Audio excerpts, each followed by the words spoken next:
I finished the A2 body. All the things have been covered in one form or another. This one has got sprung buffers already fitted. These are available from Smith's or Jackson Evans or Allen Gibson. Several people make them. They are superior to the cast white metal ones. As I say, they don't necessarily have to be sprung, but because they're brass turnings, they tend to be neater. All the details on there, all the bits and pieces. Similarly so with the tender, that's now completed. All the various bits and pieces, apart from I've just got to put the vacuum, the brake standpipe and the water filler mechanism. They're little sort of castings that have to be soldered on there, but nothing there that hasn't been covered in one form or another. So the body's done, and I always leave valve gear construction to the last. For two reasons. One, I don't like doing it. I usually mess it up. But perhaps more importantly, it can be very, very flimsy, and if you're using the chassis as a basic jig to erect the body, you don't want to be touching the valve gear. I've already put the valve gear on this side, akin to metal knitting. This is what puts 90% of people off. When I speak at shows or speak to people or correspond with them, the thing that puts most people off Loco construction is the valve gear. That's why the Great Western is the most popular. All their valve gear, apart from the 1500s, was inside, but you can't get away from it. A big Pacific, a LNER, LMS, Southern Pacific, they all have outside valve gear. So how do we turn this, which is quite daunting, into that? It's not easy all the time, but if you follow a few principles, then you should have some success.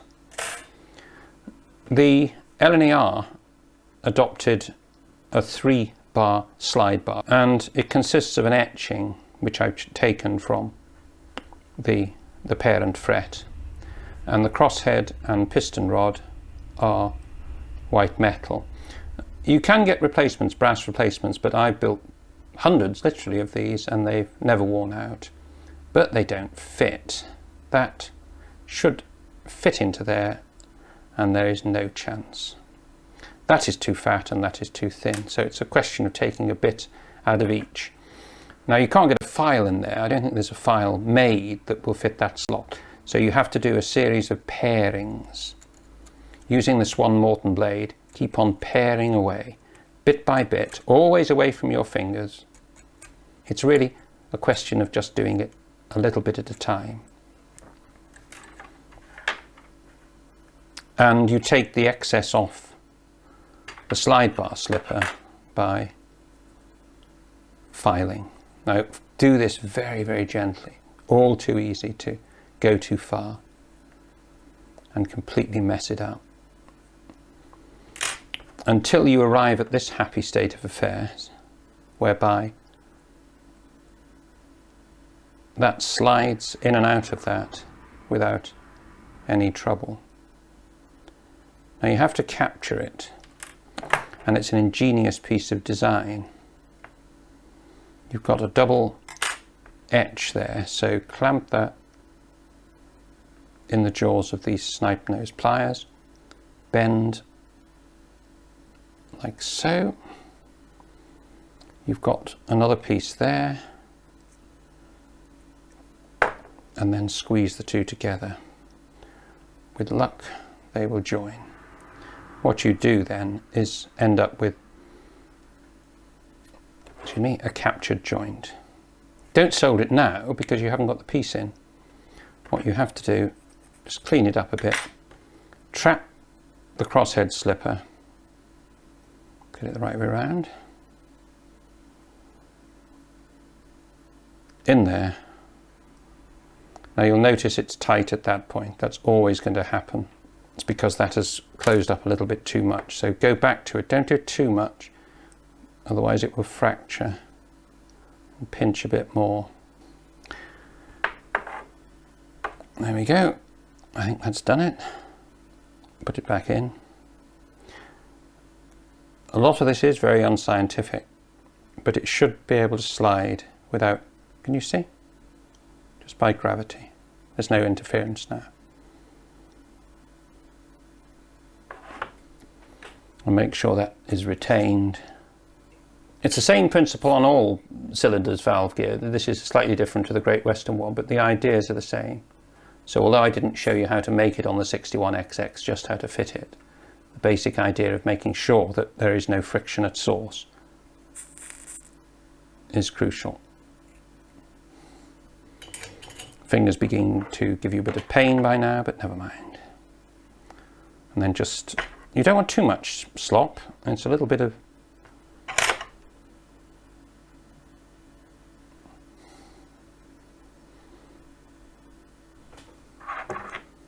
and there you go. Now, how do we get these various bits together? You're supplied with rivets. Rivets are excellent for holding things together permanently. I don't think they make good moving joints. So let me show you how I make Volz-Jets valve gear. You have to set this piece first. The reason for that has to clear the crosshead. Now I use brass pins. They're available from places such as Eileen's Emporium. I don't quite know what they're made for. They might be for boats, model boats and so on, for deck planking and the like. I haven't the faintest idea, but they're brass and very, very useful. I'm going to fit the union link to the combination lever.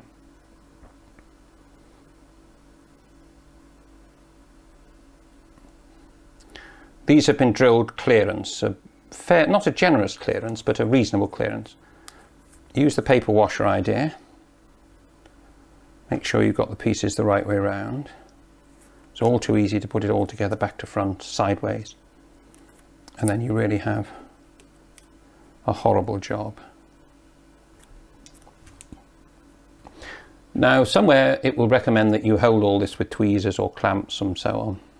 And that's because of health and safety. And I can understand that, but I don't. But do as I say, not as I do. I'm going to use my fingers and go in quickly and get out quickly. I put some flux on there. I've got the paper washer between. Just a twitch. I'm not feeling any pain whatsoever. Just check that you haven't done any damage by soldering everything solid.